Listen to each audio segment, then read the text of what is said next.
What's the meaning of controlled substance?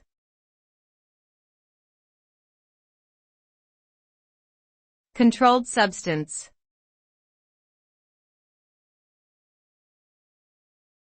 Controlled substance.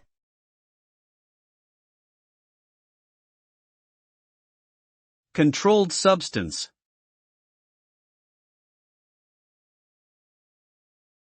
Controlled substance.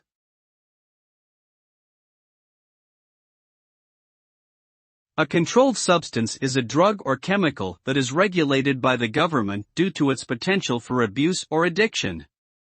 These substances are categorized into different schedules based on their medicinal use, potential for abuse, and safety concerns. Possessing, distributing, or consuming controlled substances without a proper prescription or license can result in legal consequences, including fines and imprisonment.